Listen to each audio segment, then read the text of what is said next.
प्यारे तुलबा व तालिबात, अस्सलामुअलैकुम। उम्मीद करती हूँ आप सब खैरियत से होंगे।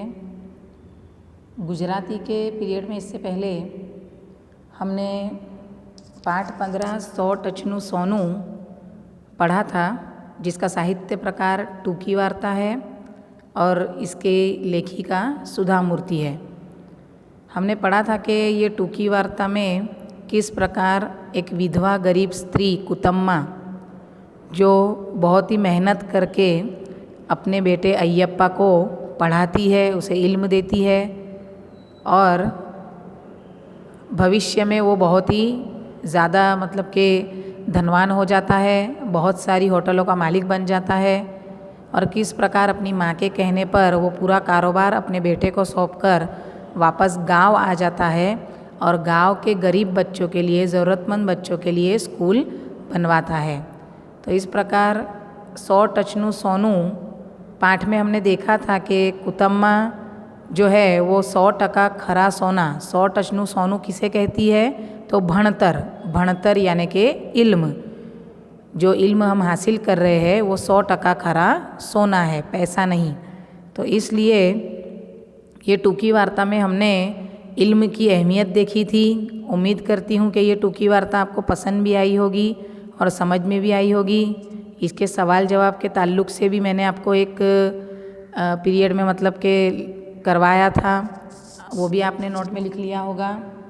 तो प्यारे बच्चों, आज हम आगे बढ़ते हुए एक नई काव्य पढ़ेंगे, जो है काव्य 14 मारू तारू।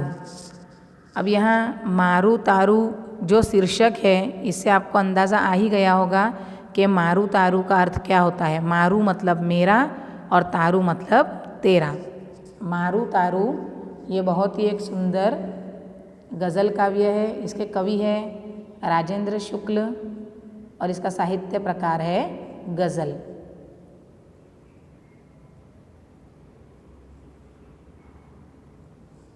कवि राजेंद्र शुक्ल जो है, इनका परिचय हासिल करेंगे, इसके बारे में मालूमात हासिल करेंगे।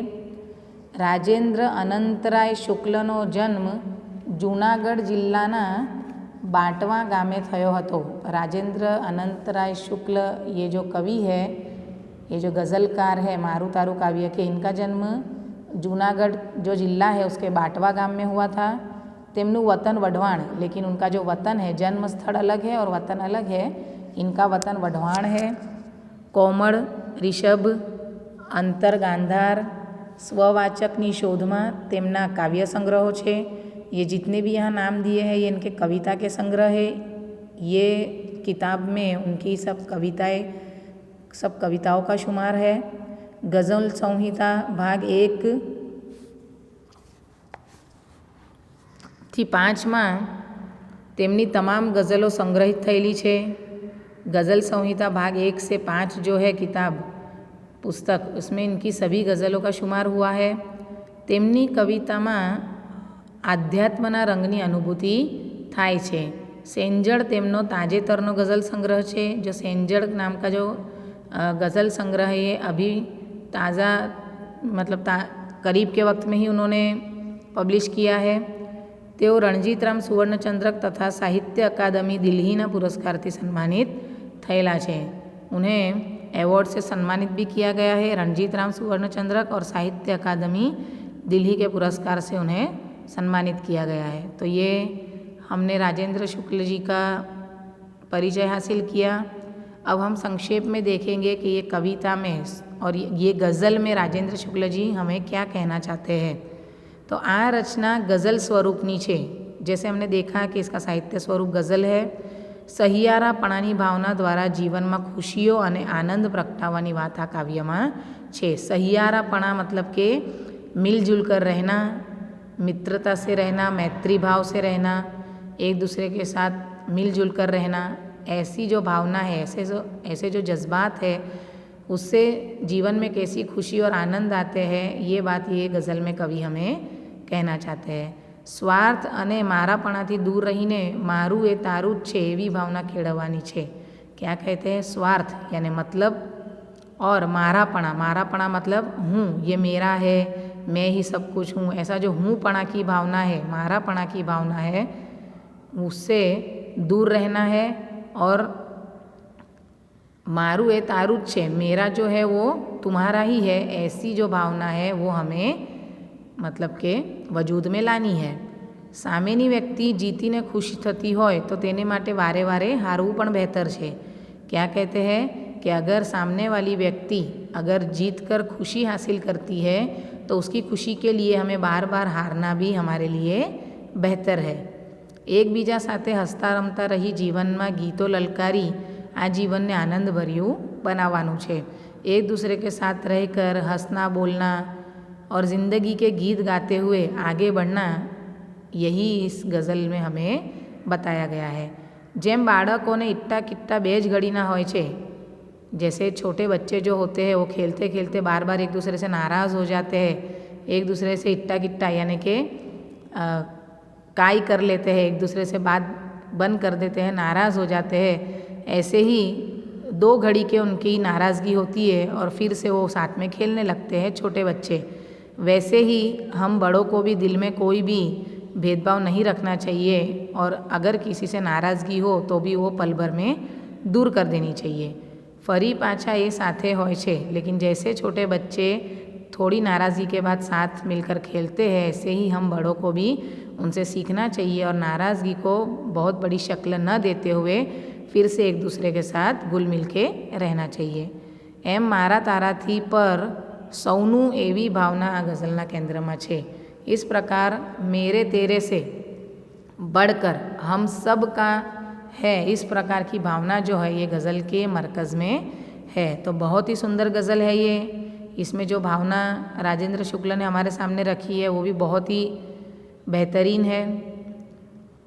देखते हैं काव्य 14 मारू तारू, काव्य का एक बार पठन करेंगे।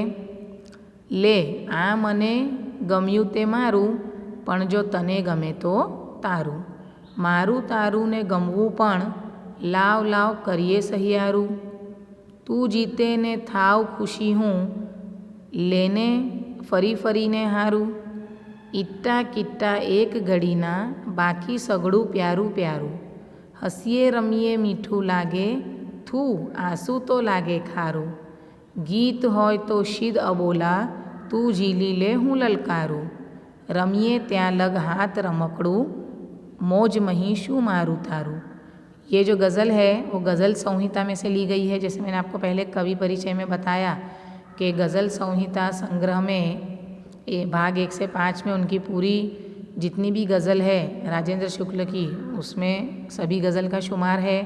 तो उसी किताब में से ये गज़ल भी ली गई है, मारू तारू। अब काव्य पंक्ति के अनुसार हम इसे समझेंगे।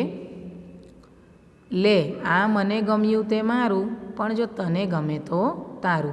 क्या कहते हैं राजेंद्र शुक्ल, चाहे वो कोई चीज़ हो, कुछ भी हो, कहते हैं कि ले अगर ये चीज़ मुझे अच्छी लगती है तो ये मेरी है, लेकिन अगर जो ये आपको अच्छी लग गई, सामने वाली व्यक्ति को अच्छी लग गई, तो वो उसकी हो जाएगी। हमें प्यार से उसे दे देना है, ना कि मेरे तेरे का भेद करना है। हम ये मुझे अच्छा लगा तो मेरा, लेकिन अगर जो तुझे अच्छा लग गया तो ये तेरा है। इस प्रकार सहियारापना की जो भावना है, मिलजुल कर रहने की जो भावना है, उसे कवि ने यहाँ प्रकट किया है। मारू तारू ने गमवू पण, लाव लाव करिए सहियारू। कहते हैं कि अगर कोई चीज़ मारू तारू यानी हम दोनों को अच्छी लग गई तो एक दूसरे के पास लाव लाव नहीं करके हमें उससे साथ में मतलब कि उसका आनंद लेना चाहिए। सहियारा मतलब एक दूसरे के साथ उस चीज़ को मतलब कि हमें इस्तेमाल करना चाहिए या उस आनंद को साथ में हमें लेना चाहिए। तू जीते ने थाव खुशी हूँ, लेने फरी फरी ने हारू। देखो कितनी अच्छी बात यहाँ कवि राजेंद्र शुक्ल ने कही है कि तू जीते ने थाव खुशी हूँ।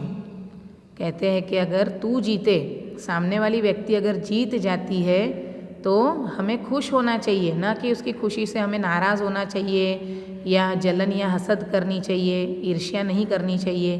तो कहते हैं कि अगर तू जीते तो मैं खुश हो जाऊं और तेरी खुशी के लिए लेने में बार बार हार जाऊं।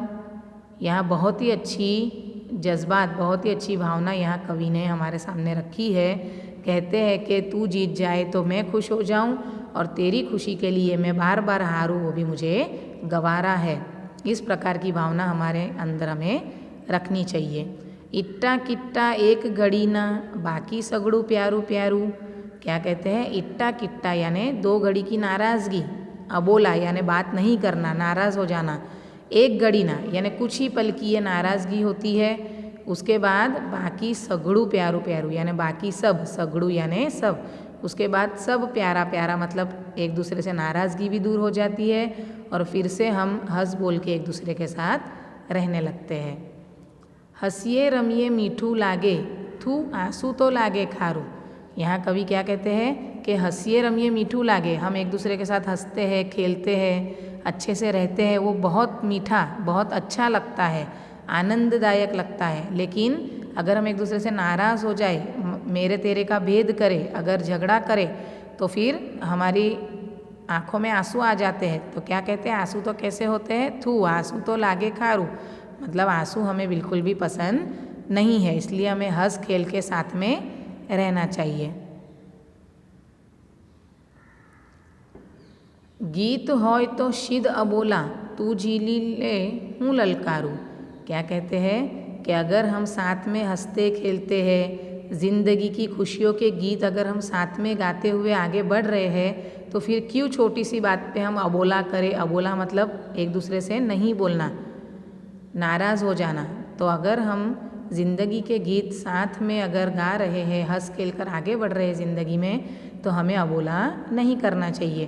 तू झीली ले हूँ ललकारू, अगर तू कोई बात कहे तो उसका मान मैं रख लूँ या उसे पूरा मैं कर दूँ। इस प्रकार हमें ज़िंदगी में हंसते खेलते आगे बढ़ना चाहिए। एक दूसरे की ज़रूरतों का, एक दूसरे की खुशी का ख्याल रखना चाहिए। रमिए त्या लग हाथ रमकड़ू मौज मही सू मारू तारू।